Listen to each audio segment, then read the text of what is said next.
Before the pyramids, before the pharaohs, and before Egypt was even unified, little is known about ancient Egyptian history.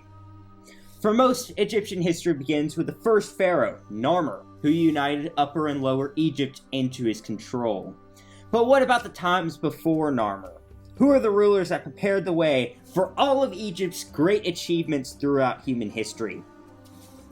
As you could have guessed, this is what we'll be covering in today's video. And without further ado, let's look into the history of pre-dynastic Egypt and the rulers before the pharaohs.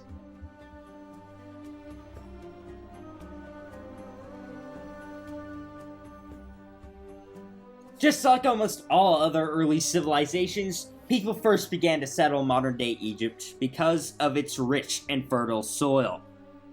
By the time the earliest settlements in Egypt sprung up, farming had already been invented by the Mesopotamians, and people found Egypt to be a great place to grow their crops. The Nile River, which flows across Egypt, holds a ton of silt, and whenever this river sporadically floods, all the silt washes onto the soil, making it incredibly rich.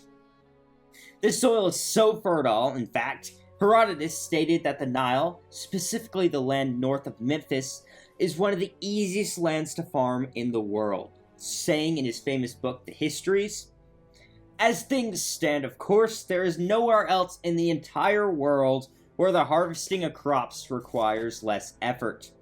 Those who live there have no need to toil with a plow, breaking up the earth into furrows, nor to hoe, nor to labor at any of the tasks other men who wish to raise crops are obliged to undertake.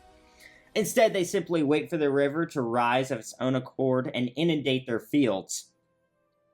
After which, once the waters have done their work of irrigation and retreated, each man will sow his own plot.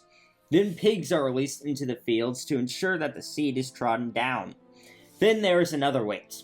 Come the harvest, the pigs are released again, this time to thresh the grain, and the harvest is brought to storage."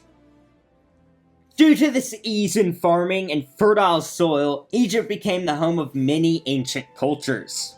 I'm not going to go into too much detail on them, as I've already covered a similar topic in my Ancient Sumeria video, but all you need to know is there was a lot of cultures surrounding the Nile.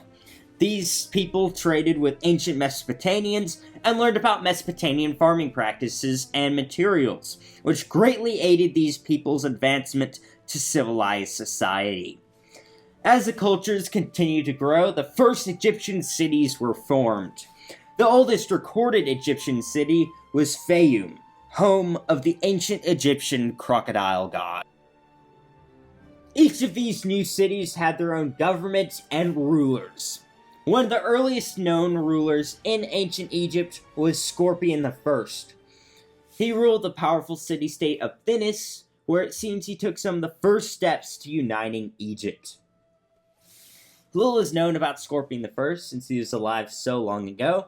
The only evidence we have for his existence is that a ruler identified by Scorpion was found in several inscriptions, including a mysterious tomb. During Scorpion I's reign, 3 city-states vied for control of northern Egypt: Thinis, which Scorpion I ruled, Nakata, and Nekhen. One city, probably Nekhen or Thinis, conquered Nakata, leading the 2 remaining city-states to fight for control of Upper Egypt. Scorpion I's reign is vital to ancient Egyptian history. Many believe Scorpion I took some of the earliest steps in unifying Upper and Lower Egypt, and set up the line that would later on produce Narmer, aka Menes. Another important achievement of Scorpion's reign is the invention of hieroglyphics. While it was probably being developed long before Scorpion I, his tomb features some of the earliest examples of hieroglyphics. Scorpion I and other contemporary rulers probably encouraged the invention of this writing system, as they desired copious notes on the management of their empires.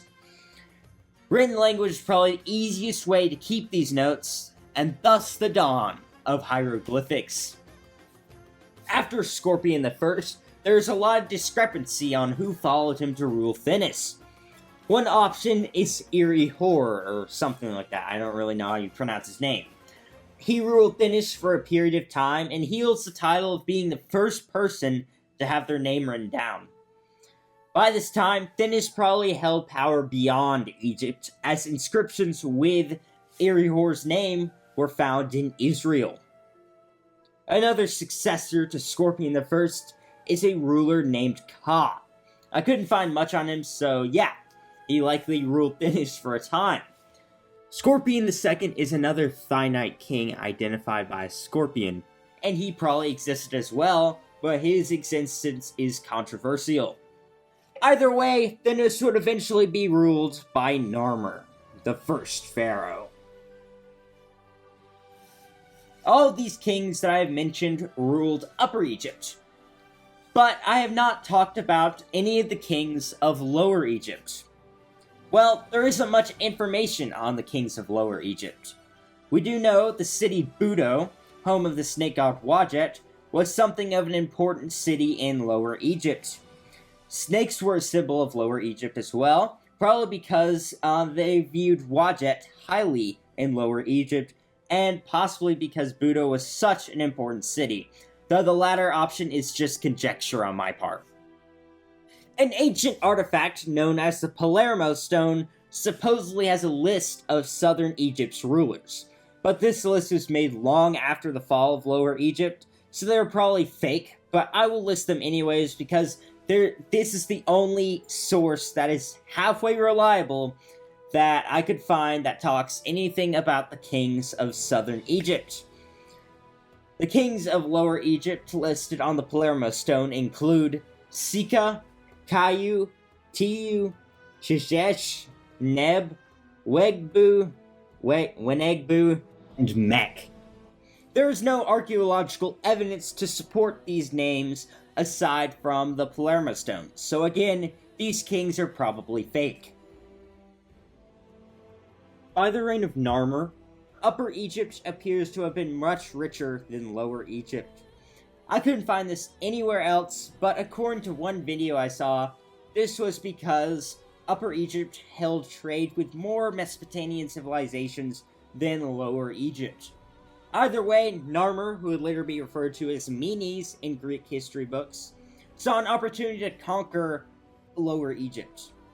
We know little about this great campaign, but we do know Narmer probably united Egypt at some point. The biggest piece of evidence we have for Narmer's conquest of Lower Egypt is the Narmer Palette, which displays him attacking an enemy. Next to this are symbols like an eagle delivering reeds to a victorious Narmer. Many believe these reeds represent Lower Egypt, as the area was densely populated with this kind of plant. Additionally, inscriptions display Narmer wearing the crown of the Thinite kings and a crown in the form of a snake. Again, snakes were probably associated with Lower Egypt. Taking this symbolism into account, it likely means that Narmer ruled over both Upper and Lower Egypt. Upon Egypt's unification, the world witnessed the creation of the first nation-state, as well as the rise of a great power that would dominate ancient history.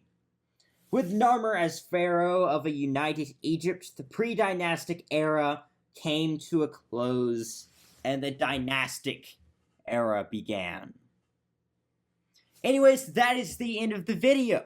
Thank you so much for watching. I hope you learned a lot about pre-dynastic Egypt, which is kind of an underrated era in ancient Egypt's history. Anyways, thank you so much for watching, and God bless you.